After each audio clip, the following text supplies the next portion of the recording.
Welcome to a walkthrough. We're in the book of Exodus. This time it's Exodus 27:20 through 30:10. This portion is called Tetzave, which means you shall command, and it has more details of the tabernacle construction specifically applying to the priesthood. And you shall command the children of Israel that they bring you pure oil of pressed olives for the light, to cause the light to burn continually. In the tabernacle of meeting, outside the veil in which is before the testimony, Aaron and his sons shall tend it from evening until morning before the Lord. It shall be a statute forever to their generations on behalf of the children of Israel.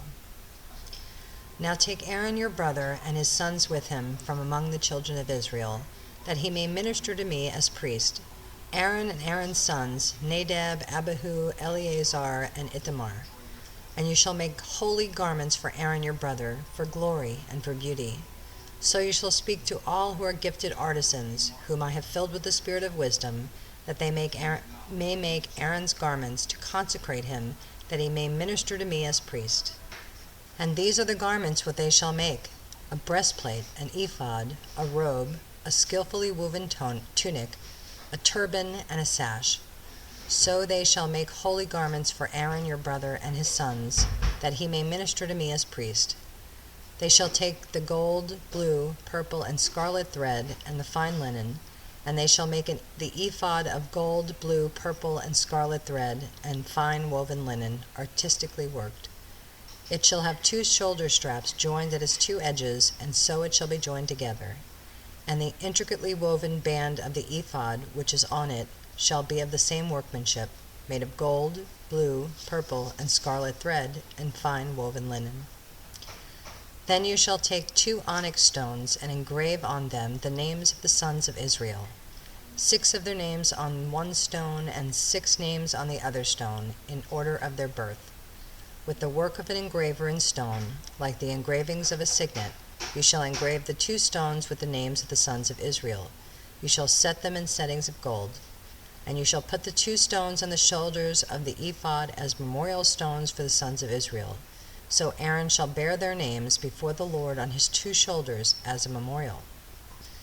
You shall also make settings of gold, and you shall make 2 chains of pure gold like braided cords, and fasten the braided chains to the settings. You shall make the breastplate of judgment, artistically woven according to the workmanship of the ephod you shall make it. Of gold, blue, purple, and scarlet thread, and fine woven linen you shall make it. It shall be doubled into a square. A span shall be its length, and a span shall be its width. And you shall put settings of stone in it, 4 rows of stones. The first row shall be sardius, a topaz, and an emerald. This shall be the first row. The second row shall be turquoise, a sapphire, and a diamond. The third row a jacinth, an agate, and an amethyst. And the 4th row a beryl, an onyx, and a jasper. They shall be set in gold settings. And the stones shall have the names of the sons of Israel, 12 according to their names, like the engravings of a signet, each one with its own name. They shall be according to the 12 tribes. You shall make chains for the breastplate at the end, like braided cords of pure gold. And you shall make 2 rings of gold for the breastplate, and put the 2 rings on the 2 ends of the breastplate. Then you shall put the 2 braided chains of gold in the 2 rings which are on the ends of the breastplate. And the other 2 ends of the 2 braided chains you shall fasten to the 2 settings, and put them on the shoulder straps of the ephod in front. You shall make 2 rings of gold, and put them on the 2 ends of the breastplate, on the edge of it, which is on the inner side of the ephod. And 2 other rings of gold you shall make, and put them on the 2 shoulder straps, underneath the ephod toward its front, right at the seam above the intricately woven band of the ephod. They shall bind the breastplate by means of its rings to the rings of the ephod, using a blue cord, so that it is above the intricately woven band of the ephod, and so that the breastplate does not come loose from the ephod. So Aaron shall bear the names of the sons of Israel on the breastplate of judgment over his heart, when he goes into the holy place, as a memorial before the Lord continually. And you shall put in the breastplate of judgment the Urim and the Thummim, and they shall be over Aaron's heart when he goes in before the Lord, So Aaron shall bear the judgment of the children of Israel over his heart before the Lord continually. You shall make the robe of the ephod of all blue. There shall be an opening for his head in the middle of it. It shall have a woven binding all around its opening, like the opening of a coat of mail, so that it does not tear. And upon its hem you shall make pomegranates of blue, purple, and scarlet all around its hem, and bells of gold between them all around. A golden bell and a pomegranate, a golden bell and a pomegranate upon the hem of the robe all around. And it shall be upon Aaron when he ministers, and its sound will be heard when he goes into the holy place before the Lord, and when he comes out, that he may not die.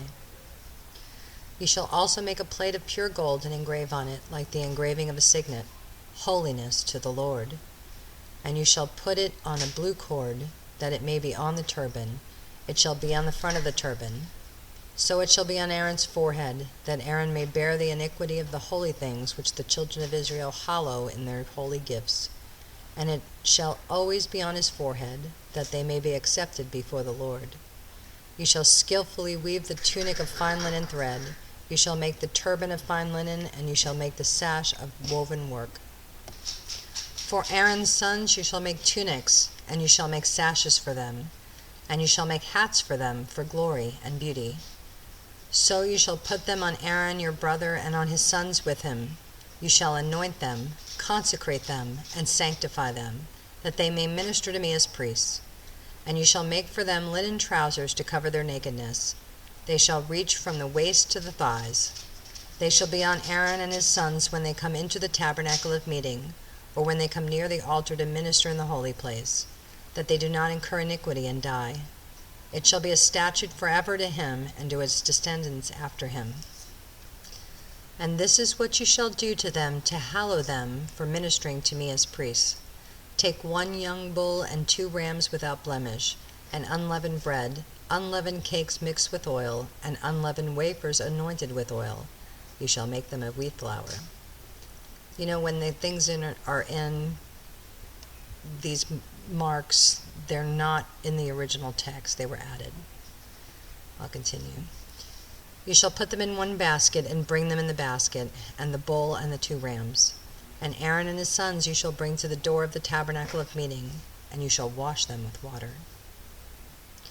Then you shall take the garments, put the tunic on Aaron, and the robe of the ephod, and the breastplate, and gird him with the intricately woven band of the ephod. You shall put the turban on his head, and put the holy crown on the turban. And you shall take the anointing oil, pour it on his head, and anoint him. Then you shall bring his sons, and put tunics on them. And you shall gird them with sashes, Aaron and his sons, and put the hats on them. The priesthood shall be theirs for a perpetual statute. You shall consecrate Aaron and his sons. You shall also have the bull brought before the tabernacle of meeting, and Aaron and his sons shall put their hands on the head of the bull. Then you shall kill the bull before the Lord, by the door of the tabernacle of meeting. You shall take some of the blood of the bull, and put it on the horns of the altar with your finger, and pour all the blood beside the base of the altar. And you shall take all the fat that covers the entrails, the fatty lobe attached to the liver, and the 2 kidneys, and the fat that is on them, and burn them on the altar. But the flesh of the bull, with its skin and its offal, you shall burn with fire outside the camp. It is a sin offering. You shall also take 1 ram, and Aaron and his sons shall put their hands on the head of the ram. And you shall kill the ram, and you shall take its blood and sprinkle it all around the altar. Then you shall cut the ram in pieces, wash its entrails and its legs, and put them with its pieces and with its head. And you shall burn the whole ram on the altar. It is a burnt offering to the Lord. It is a sweet aroma, an offering made by fire to the Lord. You shall also take the other ram, and Aaron and his sons shall put their heads on the head of the ram. Then you shall kill the ram, and take some of its blood, and put it on the tip of the right ear of Aaron, and on the tip of the right ear of his sons, on the thumb of their right hand, and on the big toe of their right foot, and sprinkle the blood all around the altar. And you shall take some of the blood that is on the altar, and some of the anointing oil, and sprinkle it on Aaron and on his garments, on his sons, and on the garments of his sons with him. And he and his garments shall be hallowed, and his sons' garments with him. Also you shall take the fat of the ram, the fat tail, the fat that covers the entrails, the fatty lobe attached to the liver, the 2 kidneys and the fat on them, the right thigh, for it is a ram of consecration. 1 loaf of bread, 1 cake made with oil, and 1 wafer from the basket of the unleavened bread that is before the Lord. And you shall put all these in the hands of Aaron and in the hands of his sons, and you shall wave them as a wave offering before the Lord. You shall receive them back from their hands and burn them on the altar as a burnt offering, as a sweet aroma before the Lord. It is an offering made by fire to the Lord. Then you shall take the breast of the ram of Aaron's consecration and wave it as a wave offering before the Lord, and it shall be your portion. And from the ram of the consecration you shall consecrate the breast of the wave offering which is waved, and the thigh of the heave offering which is raised, of that which is for Aaron, and of that which is for his sons. It shall be from the children of Israel for Aaron and for his sons by statute forever. For it is a heave offering. It shall be a heave offering from the children of Israel from the sacrifices of their peace offerings, that is, their heave offering to the Lord. And the holy garments of Aaron shall be his sons after him, to be anointed in them and to be consecrated in them. That son who becomes priest in his place shall put them on for 7 days, when he enters the tabernacle of meeting to minister in the holy place. And you shall take the ram of the consecration and boil its flesh in the holy place. Then Aaron and his sons shall eat the flesh of the ram, and the bread that is in the basket, by the door of the tabernacle of meeting. They shall eat those things with which the atonement was made, to consecrate and to sanctify them, but an outsider shall not eat them, because they are holy. And if any of the flesh of the consecration offerings or of the bread remains until the morning, then you shall burn the remainder with fire. It shall not be eaten, because it is holy. Thus you shall do to Aaron and his sons, according to all that I have commanded you. 7 days you shall consecrate them, and you shall offer a bull every day as a sin offering for atonement. You shall cleanse the altar when you make atonement for it, and you shall anoint it to sanctify it. 7 days you shall make atonement for the altar and sanctify it, and the altar shall be most holy. Whatever touches the altar must be holy. Now this is what you shall offer on the altar: 2 lambs of the first year, day by day, continually. 1 lamb you shall offer in the morning, and the other lamb you shall offer at twilight. With the 1 lamb shall be 1/10 of an ephah of fine flour mixed with 1/4 of a hin of processed oil, and 1/4 of a hin of wine as a drink offering. And the other lamb you shall offer at twilight, and you shall offer it with the grain offering and the drink offering, as in the morning, for a sweet aroma, an offering made by fire to the Lord. This shall be a continual burnt offering throughout your generations at the door of the tabernacle of meeting before the Lord, where I will meet you to speak with you. And there I will meet with the children of Israel, and the tabernacle shall be sanctified by my glory.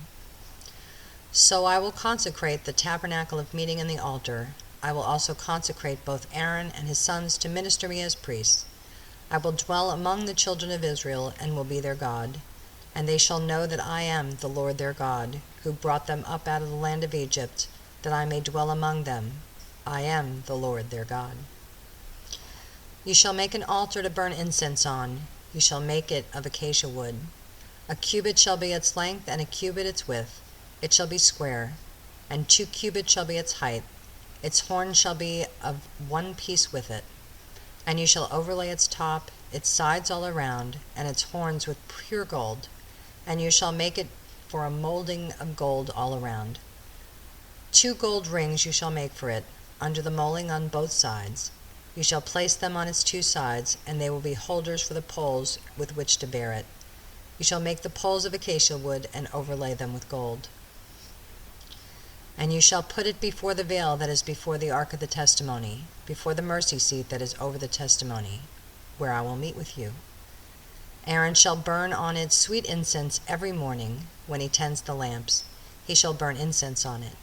And when Aaron lights the lamps at twilight, he shall burn incense on it, a perpetual incense before the Lord throughout your generations. You shall not offer strange incense on it, or a burnt offering, or a grain offering, nor shall you pour a drink offering on it. And Aaron shall make atonement upon its horns once a year with the blood of the sin offering of atonement. Once a year he shall make atonement upon it throughout your generations. It is most holy to the Lord. Okay, that's the end of this portion, and once again we have a very difficult passage of Scripture. You know, people think Leviticus is really hard. Well, Exodus is pretty tough too. First off, I want you to understand something about the holiness of God. Imagine if you were, I don't know, you had like some kind of disease or something, and if people came near you, they would die. God is holy, holy, holy. 3 times holy. He asks us just to be holy. You need to kind of wrap your head around this, that if we were to stand in God's presence as we are today, we would die. So he tries to do everything he can to bridge the gap so that we have a way to get to him. And so you need to understand that when you read some of this stuff, because it makes it seem like he's mean, but he's not. He's trying to save our lives. And also, as you read about the priesthood and their jobs, you need to remember that Yeshua is our high priest in heaven, and these are the things that he's doing right now. And so when you read these passages, you need to kind of see Yeshua in them, that he is our high priest. This is his job. Just when you hear about Aaron, think Yeshua or Jesus, and put that in perspective for yourself. Another thing you need to understand with the sacrificial system, 2 things. First off, that these were only done at the tabernacle, as we just read. The tabernacle or the temple, these cannot be done in your backyard or under every green tree. That is idolatry. That is not acceptable.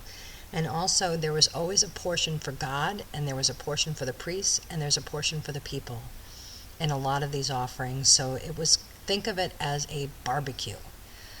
You're having a family barbecue with the Lord. So I hope that helps to kind of understand this. Again, please read the Rabbi Studies Son if you need more information. I might do a secondary study after this one to get a little deeper into the text, but for now, this is a great starting point. So, shalom, shalom. I'll see you next time.